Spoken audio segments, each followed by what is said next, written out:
Okay, hey y'all, hey, it's Mrs. Yao. I wanted to do a brief introduction to you on how to use Google Classroom. So at home, you're going to log into some web browser where you're able to log into Google. You can use a laptop, you can use an iPad, you can use a tablet, whichever, you can even use a phone, whatever works best for you. But you're going to go to Google, and in the top right hand corner, there should be a little circle here.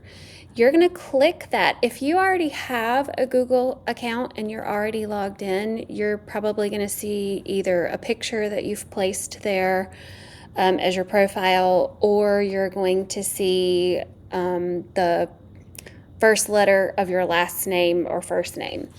So, like, I might have an L there or a Y there. So you're going to click there. Okay. Then once you click there, if you already have an account, you're going to be logged into that account. You're going to go underneath it to add another account. If you're not logged into something, you're going to click add an account. Okay. So I'm going to use a totally different account that's not either one of those. I'm going to use my son's account because it is very much like your student's account. You're going to use the information password page that I sent home in homework folders to enter this information. So this will be where you type the ST and then your child's first name with a hyphen, it's ST hyphen, your child's first name with another hyphen, then their last name, and then at cornerstonek12.org. Okay, once you have that entered, you're going to click next, and you're going to use their password page to enter in their password. You can click show password here if they're doing it themselves. That way they can see what they are typing, but I'm going to click that just because you guys don't need to know what my password is. Okay, so you'll enter that and click next. All right, here you can just click no thanks. All right, once you get into your account, then you are going to click on the waffle here, but I'm actually going to go to my page because my son and I have different accounts and he doesn't have my Google Classroom. So we're going to pretend like we're looking at my son's Google Classroom, but it's really mine. Okay, so you're going to click your waffle here. Underneath the waffle, you have all different options of things that you can use. You're probably going to have Google Docs, Google Sheets, Google Slides, and then you're also going to have Google Classroom. So you're going to click there on Google Classroom, and it's going to take you to all of the classes that you have been invited to join. Miss Yao has tons of them just because I've been teaching for a while. I do want to go back really fast though, so you can see here if you have a waffle but you don't get classroom showing up in your waffle, some of you will need to click here where it says Cornerstone Charter K8.com bookmarks, and underneath that, once you click there, it'll say Google Classroom. So if you don't have it under the waffle, go to the top left-hand corner where your toolbar is and click on Cornerstone Charter K8.com bookmarks and then scroll to Google Classroom and it will take you to the same place. So I will show you that. Okay, so you're going to pretend like the only thing that you see is the one that says Miss Yao's class. So you're going to click here. And everyone has already joined our class. We did that together in class, so you don't have to worry about having your child join because they are already a member of our class. So on this page that says you are loved, there is absolutely nothing that you need to do on this. This is called the stream, and it just shows when someone, a teacher or someone adds any post to the classroom. It just shows up in the stream, but it gets very, very confusing trying to keep up with that if you're using this page. So I always just say, look at the beautiful "You Are Loved" sign, skip over that afterwards, and go straight to the classwork tab. All right, once you get to the classwork tab at the top of the page, you're always going to have these items that will show up. You have a Reflex Math link, a link to Kids A to Z, and a link to the AR website. All you have to do is click the title, and underneath it, a pop-up box will show up. You click there, and that will get you logged in to each of the different programs. Each person will have your own password page that shows up. So I have everyone's just because I'm the teacher, but if you are Charlotte, you're only going to have Charlotte that shows up underneath your passwords. Or if you're Camden, you're only going to have Camden that shows up in your passwords. The reason why I did this is so if there is a program at home that you need to get logged into and you know how to log into Google Classroom, but you've lost your password page and don't know how to log in to, let's say, Reflex Math, you can click on your password page here and it will show you the same password page that I sent home to you. So if you didn't keep it in a spot where you can remember where it's at, it's in Google Classroom for you too. All right, then each week we are going to post a topic that says week of and then the dates for that week. So we've actually been doing this all the way since the beginning of the school year. So the week of 8/20, we started posting domain videos for each week, and then last week, and then this week. So for the domain videos, if you have a child that is absent for any reason, or let's say they're late to school because they had a dentist appointment or had to go to the doctor, if they miss out on the domain lesson that day, they have the ability to access the video. Now, it's not Miss Yao teaching. It's actually someone just reading the story, so they won't hear the whole entire lesson, but at least they're getting to hear the story so they don't miss out on that important part from our lesson.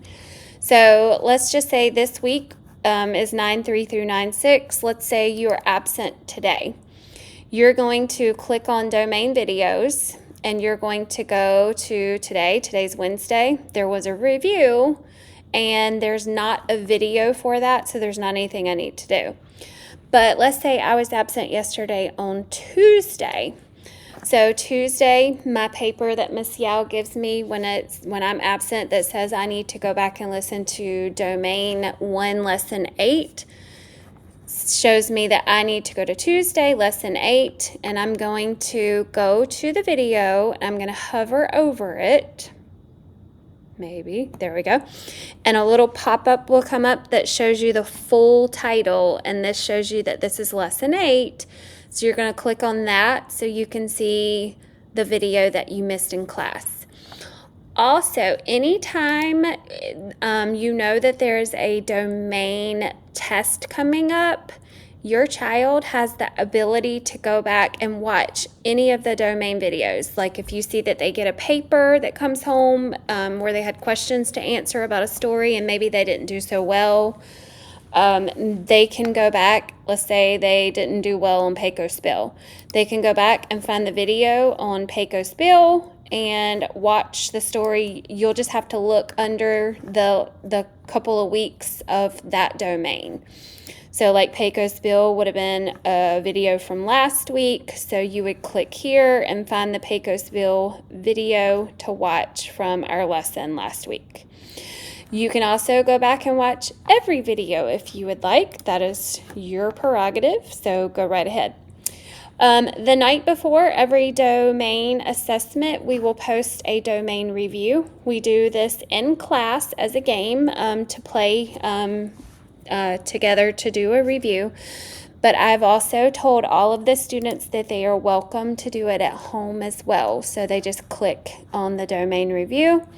then click on the box here and it will take them to the game. They just have to type in their name and press start, and I showed them all how to play today, so they should know how to do that now. But that is an option of a way to help you study for any of the domain tests that we have.